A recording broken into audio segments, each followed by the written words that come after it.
ask how you can work into being able to do the splits. Being able to do the splits is a pretty cool thing. I get that people want to be able to do it. I want to show you a few cool things you can do to get there. 2 moves on the floor, and then we're going to move to a wall. And I'm going to show you 2 things you can do over there. So the splits, there's 2 different types. The side splits this way, and the traditional way, this way. So the side splits, if you start on your butt, this is a good way to do this, feet, toes facing the ceiling. Your body's naturally going to want to sink back this way if there's tension in the hips. All you're going to do is use your hands and try to come forward. So you're just breathing. You can relax your feet to the floor if that feels good. Just try to bring your body forward as opposed to letting your pelvis rotate back. So you're coming forward this way. Over time, as you become more and more flexible, more open, you're going to be able to bring your chest down towards the floor. So this is where we're going eventually, and then eventually hands or arms out here. You may eventually even be able to come forward more so that you fully can rotate. That's pretty extreme, but that's where we're going with that eventually. So you can eventually use your hands as well to just kind of work yourself down. Whatever you can do, feel it out.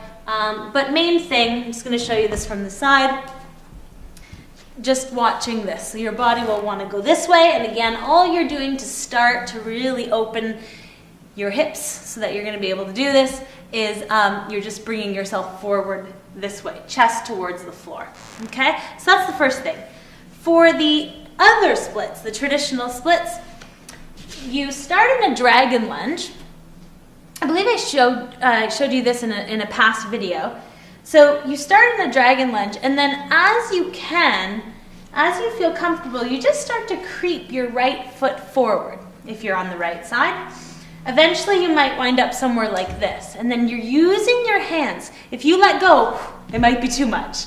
So keeping in control by using your body weight, the strength in your hands, the strength in your arms to support your body weight. Eventually, you'll be able to lower right down. Again, it's going to take time. You have to be consistent. Any yoga practice is like that. You have to do this often to really open and to really create change. So consistency over time, and you'll get there. You'll get the result you're looking for. So that's how you do work into the splits on the floor. I've got a couple tricks for you over at the wall. So any flat wall will do. First way, again, for the side splits, all you'll do is bring your butt to the base of the wall, bring your legs straight up the wall.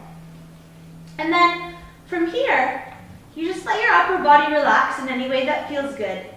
And you're simply going to let your heels start to move towards the floor, all right? You'll start to feel some tension, some stretching sensation in the inner thigh, in the groin area. And then eventually, and actually even if you stay here for 2 or 3 minutes, things will start to open up more, and you'll notice that your feet are moving down more.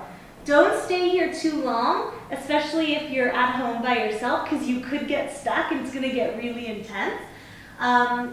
But indeed, the longer you stay, the more results. So just make sure, if you can, you have somebody there to help you. They can kind of slowly pull you back off of the wall when you're done. Eventually what's going to happen here is you'll open up so much that your feet will come all the way down towards the floor, and then you're really going to feel something happening. For the other splits again, bring your hands to the floor. This one is really good. Bring your right foot or your right leg up behind you. Start fairly extended through the upper body, through the arms, and then as much as you can, just drop your head and start to walk your hands towards your left foot. Eventually you can drop your forehead and and you'll have pushed yourself right into a standing split. So you might start somewhere like this, and just slowly, keeping your hips fairly square, try not to turn out. Use your hands. You might be here for a while, no problem. You're going to feel this in the underside of the left leg, so you're going to feel this in your left hamstring. You're going to feel this in the right hip. And you're just walking yourself in here.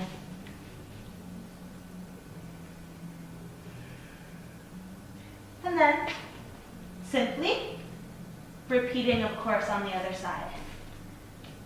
And I'm just going to do it here quickly so that I don't end up walking funny for the rest of the day. Just evening it out. This is a really good way. And you don't have to worry about rushing or like falling into the posture too quickly like you might if you were doing it on the floor.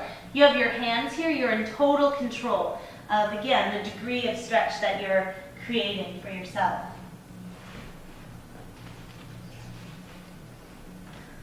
So that's how you do that.